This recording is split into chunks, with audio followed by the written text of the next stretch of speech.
May 5, 1945. A 400-foot cliff on the island of Okinawa. Private Desmond Doss stood at the edge of Hacksaw Ridge and looked down. Behind him, machine gun fire ripped through the air. Grenades exploded. Men screamed. The American attack had failed. Again, his company was retreating down the cliff, running for their lives. And scattered across the top of that ridge, bleeding into the dirt, were 75 wounded soldiers, left behind, abandoned, dead men. As far as the army was concerned, Doss didn't move. He was 26 years old, a scrawny kid from Lynchburg, Virginia. He'd worked at a shipyard before the war, fixed doors and windows. Nothing special. He wasn't a natural soldier, wasn't particularly strong, wasn't particularly brave, and he'd never fired a gun in his life, never even held one, because Desmond Doss had made a promise to God. He'd serve his country, he'd wear the uniform, he'd go to war, but he wouldn't kill, not ever. His fellow soldiers had called him a coward. They'd beaten him during training, thrown boots at his head while he prayed, told him he'd get them all killed. His own officers had tried to kick him out of the army, called him crazy, said he was unfit for duty, but Doss had stuck it out, became a medic, figured he could save lives without taking them. Now he stood alone on that cliff. Every American soldier was gone, just him and the Japanese, and 75 dying men who had no idea help was coming. Doss looked at the rope still tied to a tree, the same rope his unit had used to climb up. He picked it up, tested its strength. Around him, bullets cracked against rocks. The Japanese were hunting for survivors. Doss knew what he had to do. He also knew it was suicide. If he went back up there, he was dead. Simple as that. But those men were dying, and somebody had to try. What Doss did over the next 12 hours would defy belief. He'd crawl through machine gun fire to reach wounded soldiers. He'd bandage them under grenade attacks. He'd drag them, one by one, across 100 yards of open ground. He'd tie them to ropes and lower them down a 400-foot cliff, all alone, all night, without a weapon to defend himself. By sunrise, he'd saved every single man, all 75. The same soldiers who'd mocked him now owed him their lives. This is the story of how one man's faith, one man's courage, and one man's crazy decision saved 75 lives and changed the way America thought about heroes. Desmond Thomas Doss was born on February 7, 1919. His dad was a carpenter. His mom worked in a shoe factory. They lived in a small house in Lynchburg, Virginia. Nothing fancy. Desmond was the middle kid. Quiet, skinny, not the type you'd notice in a crowd. His mother took him to church every week. Seventh-day Adventist. They took the Bible seriously, really seriously. In their house hung a framed poster of the 10 Commandments. Desmond stared at it for hours as a kid, especially the 6th one, "Thou shalt not kill." It showed Cain killing his brother Abel. That image stuck with him. When Desmond was a teenager, something happened that changed his life forever. His father and uncle got into a fight. Both men had been drinking. The argument turned violent. His dad grabbed a gun. Young Desmond stepped between them, took the gun away from his father, felt the weight of it in his hands, saw the look in his father's eyes, the fear, the shame. Right then, Desmond made a decision. He'd never touch a gun again. Never, no matter what. His father was a World War I veteran. He'd seen terrible things in the trenches, came home different, drank too much, got angry, had nightmares. Desmond saw what war had done to him. But when Pearl Harbor was bombed on December 7, 1941, Desmond knew he had to serve. He was working at the Newport News Naval Shipyard at the time, building ships. It was important war work. He could have stayed. The government would have let him. He had a deferment, but Desmond didn't feel right about it. American boys were dying overseas. His brother Harold had joined the Navy. Desmond felt a duty to help. He just couldn't kill anybody. On April 1, 1942, Desmond enlisted at Camp Lee, Virginia. He told them right away, no guns. He'd be a medic. The army didn't know what to do with him. They'd seen conscientious objectors before, men who refused to fight because of their beliefs. But most of those guys stayed home, worked in hospitals or farms. Desmond wanted to go to war, just without a weapon. They called him a conscientious cooperator. He liked that better.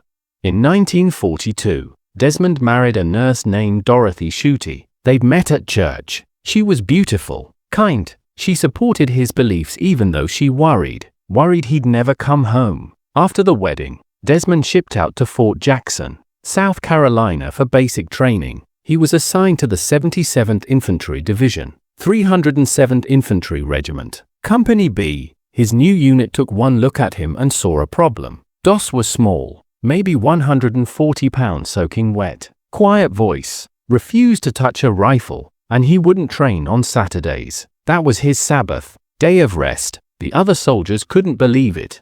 Basic training became hell for Desmond Doss. The army tried everything to break him. His drill instructors made him do extra work, grueling labor tasks. They'd wake him up at all hours, push him harder than anyone else. They wanted him to quit, to go home. The soldiers in his barracks were worse. They called him a coward, said he was yellow, a liability, told him when they got to combat, he wouldn't come back alive. At night, Desmond would kneel by his bunk to pray. Boots came flying at his head. His own squad mates, the men he was supposed to trust with his life. One night, several soldiers jumped him in the barracks, beat him up. Desmond refused to tell anyone who did it, wouldn't name names. That actually earned him some respect, but not much. His commanding officers tried a different approach. Captain Jack Glover and Sergeant Howell went to their superiors, tried to get Doss discharged, said he was mentally ill. Section 8. Unfit for duty. The army doctors examined him, ran tests, but Desmond wasn't crazy. He just had religious beliefs. The discharge was denied. Then they tried to court-martial him, said refusing to carry a weapon violated army regulations. That almost worked. Desmond was facing serious trouble. Prison time, dishonorable discharge. But at the last minute, his father intervened. William Doss had friends from the First World War. He made some calls, pulled some strings. The charges were dropped. By 1944, after months of training, Desmond Doss had proven something. He could keep up physically. He was a good medic. He knew his stuff, and he wasn't going to quit. The army finally accepted that Doss was staying. They shipped his unit out to the Pacific Theater. The 77th Infantry Division landed on Guam in July 1944. Real combat. For the first time, Doss's unit saw him under fire. They'd wondered if he'd freeze, if he'd run, if his faith would hold up when bullets started flying. Doss ran straight toward the fighting. When soldiers got it, he was there, crawling through the dirt, under enemy fire, bandaging wounds, giving morphine, dragging men to safety. He moved like he had no fear. The men who'd called him coward started to change their minds. He earned a Bronze Star for valor on Guam, saved multiple lives. Then the division fought at Leyte in the Philippines. More combat, more wounded soldiers. Doss was everywhere, running to help, taking risks nobody else would take. He earned a second Bronze Star. By the time they shipped to Okinawa in 1945, everyone in Company B knew the truth. Doss was legit. He'd die for them, and he'd never give up. Okinawa was supposed to be the last step before invading Japan itself. The island was only 350 miles from the Japanese mainland. If the Americans took Okinawa, they'd have a perfect base for the final assault. The Japanese knew this too. They dug in deep, made Okinawa a fortress. On April 1, 1945, over 180,000 American troops landed on Okinawa's beaches. The landings were easy, too easy. The Japanese weren't defending the beaches. They'd pulled back into the hills, into caves, into a network of bunkers and tunnels. They were waiting. The Americans pushed south, toward the Japanese headquarters at Shuri Castle. Standing in their way was a series of ridges, natural walls of coral and limestone, perfect defensive positions. One of these was called the Maeda Escarpment. The Americans had another name for it, Hacksaw Ridge. Hacksaw Ridge was a 400-foot vertical cliff. At the top was a plateau, about 4,200 yards wide. The cliff face was sheer rock in most places. You couldn't walk up it. You had to climb, use ropes and ladders, and the Japanese held the high ground. They had machine gun nests, mortars, artillery, all zeroed in on that cliff. They dug caves into the rock, hundreds of them, connected by tunnels. American troops could clear a position, move forward, and Japanese soldiers would pop up behind them from a hidden cave entrance. It was a nightmare. The Japanese defenders knew the Americans had to take Hacksaw Ridge. It was the key to the whole defense line. If Hacksaw fell, the road to Shuri Castle was open, so they filled the ridge with thousands of troops, and they waited. On April 29, 1945, the 96th Infantry Division attacked Hacksaw Ridge. They climbed the cliff under heavy fire, made it to the top, started clearing Japanese positions. The fighting was brutal, hand to hand, Americans and Japanese soldiers fighting with knives, rifle butts, rocks, whatever they could grab. The casualties were horrible. After days of fighting, the 96th Division was shattered. They'd lost hundreds of men, needed relief. On May 1st, the 77th Infantry Division moved up. Desmond Doss and Company B were going to Hacksaw Ridge. The first attacks went badly. The 77th would climb the cliff, fight their way to the top, hold for a few hours, then Japanese counterattacks would drive them back down. It happened over and over. Each time, more Americans died. Each time, wounded men had to be carried down that cliff. And each time, Desmond Doss was right there, treating the wounded under fire, helping lower them down the ropes. He never hesitated, never took cover when someone needed help. The weather made everything worse. Heavy rains turned the battlefield into mud. Bodies from both sides lay everywhere, unburied. The smell was terrible. Soldiers waded through pools of bloody water, slipped on the rocks, fell, got shot. The Japanese defended every inch. They'd hide in caves during American artillery strikes. Then when the shelling stopped, they'd come out and attack. It was impossible to clear them out.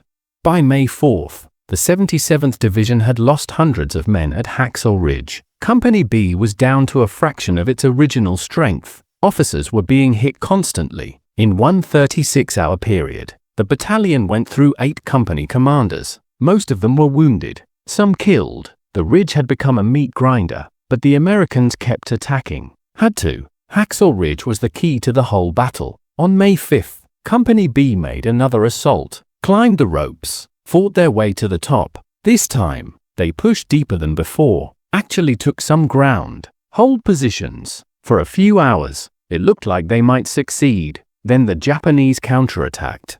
It started with artillery, massive bombardment. Shells rained down on the Americans. Then mortars, hundreds of them. The American positions got torn apart. Soldiers dug for cover, crawled into shell holes, tried to dig into the ground. Then came the infantry, Japanese soldiers charging with bayonets, screaming. The Americans fought back, but they were outnumbered, outgunned, getting hit from 3 sides. The order came down, retreat, get off the ridge. Now, the Americans fell back toward the cliff edge, toward the ropes. Men were running, some were dragging wounded friends, others were too hurt to move. They lay in the open, calling for help, bleeding out. The healthy men kept running, had to. If they stayed, they'd die too. One by one, they went over the edge, climbed down the ropes, or got lowered on litters. The medics went down, the officers went down, the last rifleman went down. Within minutes, the top of Hacksaw Ridge was empty of Americans, except for the wounded, and except for Desmond Doss.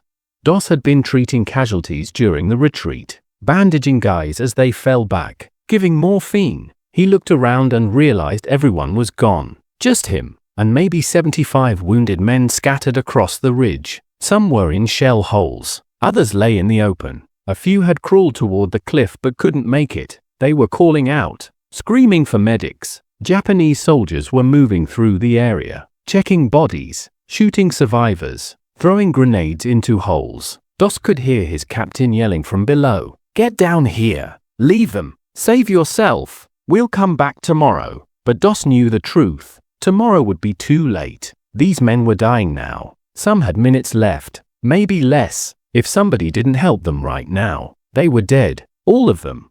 Doss looked at the rope, still tied to the tree at the cliff edge. He tested it, solid. He could use it, lower the wounded down one at a time. But that meant going back out there, back into the killing zone. Alone, no weapon, no backup, just him against however many Japanese soldiers were on that ridge. He thought about Dorothy. His wife went back home. Thought about his promise to serve. Thought about those 75 men. He made his decision. Doss grabbed his medic bag, started crawling toward the nearest wounded soldier.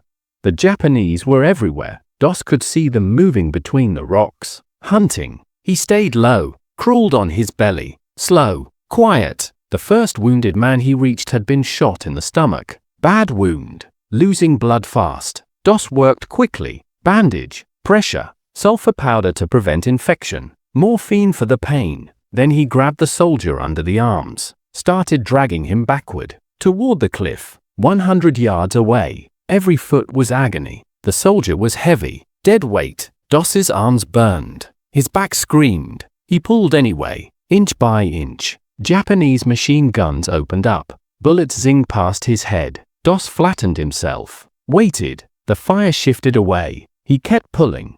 It took him 20 minutes to drag that first man to the cliff edge. By then, Doss was gasping for air. His hands were shaking, but he didn't stop. He'd learned a special knot in training. Bowline. It made a loop that wouldn't slip. Doss tied the rope around the wounded man's chest, under his arms. Secure. Then he lowered him down, hand over hand. The rope cut into his palms. His shoulders felt like they were tearing. The wounded soldier disappeared over the edge, down into darkness. Doss felt the rope go slack. The man had reached the bottom. Other medics were waiting there. They'd take care of him now. One down, 74 to go. Doss went back, found another wounded soldier. This one had taken shrapnel from a grenade. Face torn up, arm nearly severed. Screaming, Doss gave him morphine first, waited for it to kick in, then bandaged what he could, started dragging him back. A Japanese grenade landed 10 feet away. Doss threw himself over the wounded man, covered him with his own body. The grenade exploded. Shrapnel whistled through the air, missed them both. Somehow, Doss kept dragging, made it to the cliff, tied the rope, lowered him down. 2. He went back for a third. This time a soldier with both legs broken. Couldn't walk, could barely stay conscious. Doss talked to him the whole way, kept him calm, told him he was going home, going to be fine, just hang on. The man passed out from pain. Doss dragged him anyway, got him to the rope, lowered him down. 3.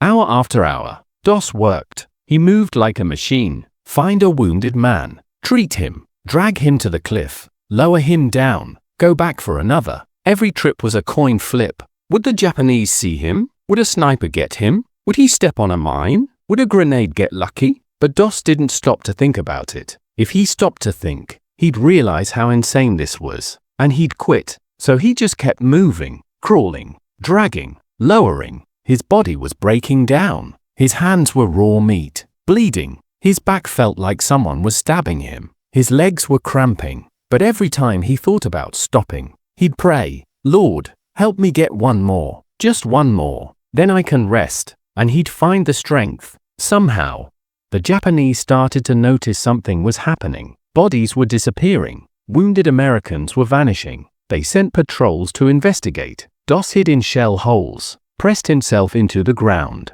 waited for them to pass. Once, a Japanese soldier walked within 5 feet of him. Doss held his breath, didn't move a muscle. The soldier moved on. Doss went back to work. The night was the worst part. Pitch black. Doss couldn't see where he was going, couldn't see the Japanese, had to feel his way around, navigate by memory, touch. He found wounded men by sound, following their moans, their calls for help. Some of them were unconscious. He nearly stepped on them in the dark, but he found them, every single one, and he got them to that cliff.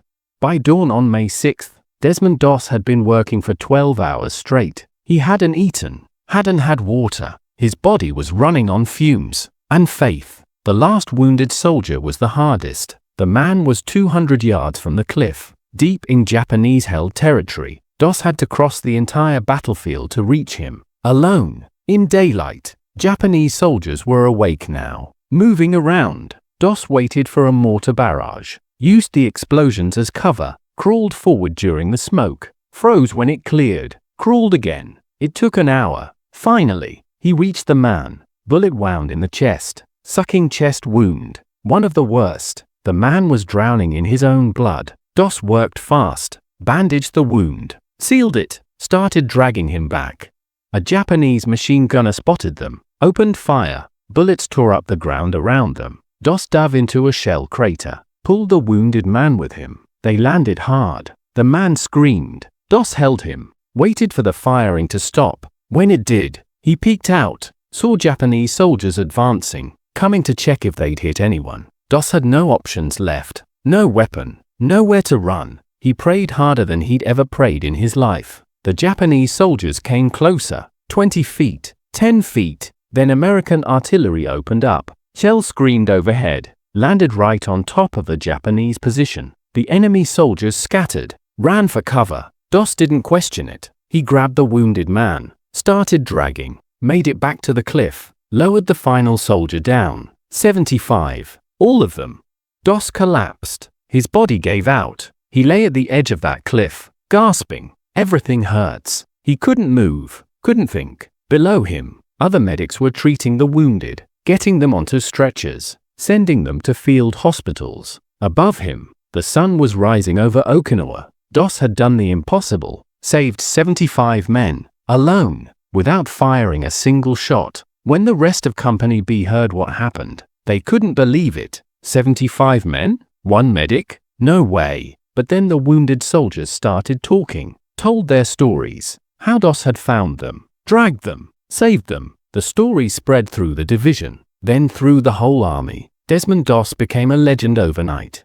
But the battle for Hacksaw Ridge wasn't over. The 77th Division had to go back up, take that ridge for good. They were scheduled to attack on May 7th. A Sunday, Captain Jack Glover came to Doss, the same captain who'd tried to get him kicked out of the army. Now Glover looked at him with tears in his eyes. He apologized, said he'd been wrong about Doss, dead wrong. Then Glover told him something shocking. We're not attacking without you. The whole division. They'd agreed. They wanted Doss with them, felt safer with him there. But May 7th was Sunday, and the attack was scheduled for early morning. Doss asked for one thing. Let me finish my Sabbath prayers first. The attack can wait until noon. And it did. The entire 77th Infantry Division delayed their assault, waited for one skinny medic to finish praying. When Doss said he was ready, they climbed Hacksaw Ridge together.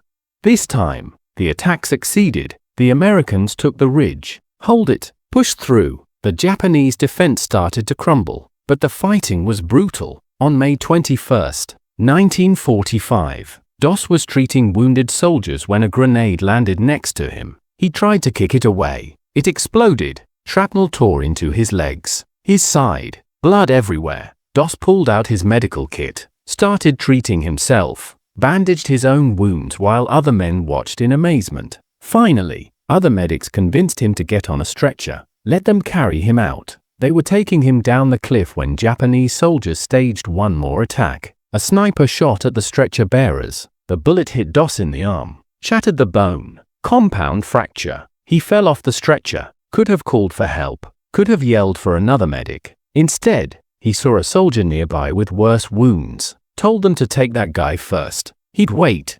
Doss waited 3 hours. Finally, they came back for him. He was in bad shape, losing blood, arm hanging useless. He found a broken rifle stock on the ground, tied it to his arm as a splint, then crawled 300 yards to the aid station, by himself. When he finally got evacuated off Okinawa on the USS Mercy, Doss had 17 pieces of shrapnel in his body, a fractured arm, and burns from diving on grenades. He'd also contracted tuberculosis, though he didn't know it yet, but he was alive. Against all odds, Desmond Doss survived the war. The Battle of Okinawa raged for another month after Doss left. By the time it ended on June 22nd, over 12,000 Americans were dead. The Japanese lost 110,000 soldiers. Another 150,000 Okinawan civilians died. It was the bloodiest battle of the Pacific War, and Desmond Doss had saved 75 American lives in the middle of it.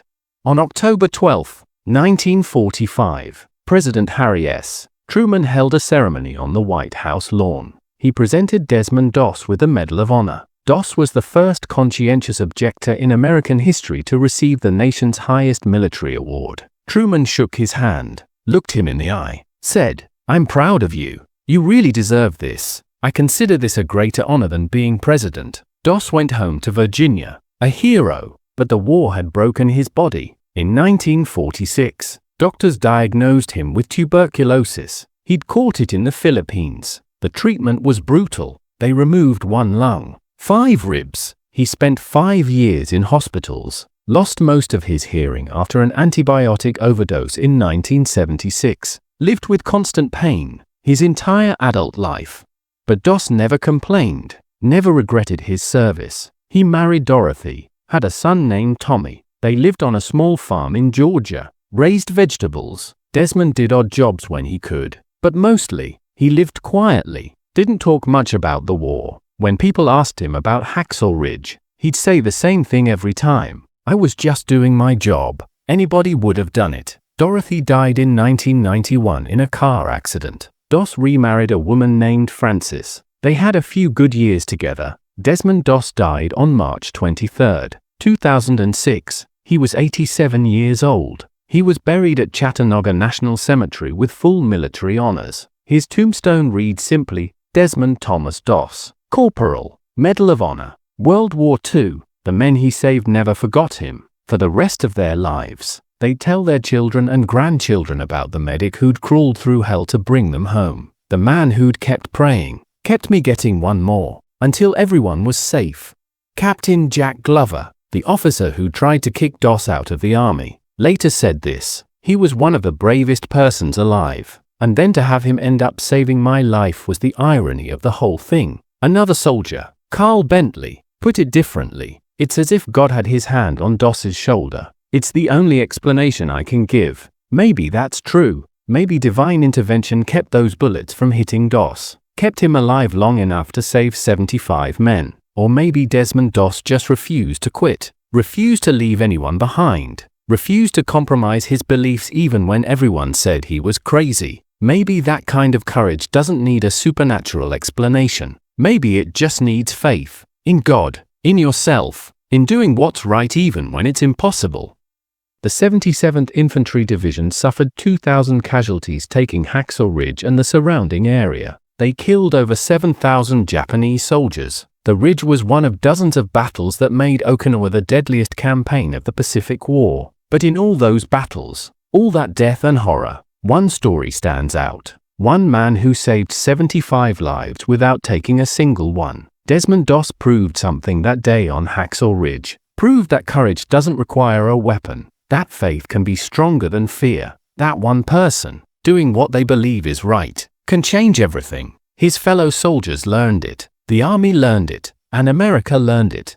In 2016, director Mel Gibson made a movie about Doss called Hacksaw Ridge. It starred Andrew Garfield, won 2 Oscars, introduced Doss's story to a new generation. Millions of people watched it, learned about the medic who wouldn't carry a gun, the hero who saved 75 lives in one impossible night. Doss's son, Tommy, said the movie got it right. His father would have been proud. Today, a section of highway in Virginia is named after Desmond Doss. Camp Desmond T. Doss in Michigan trains young Adventist men for military service. History books include his name alongside the greatest Medal of Honor recipients. But Doss would probably say all of that misses the point. He didn't do it for glory, didn't do it for recognition. He did it because 75 men needed help, and he was there, and he could help them. So he did.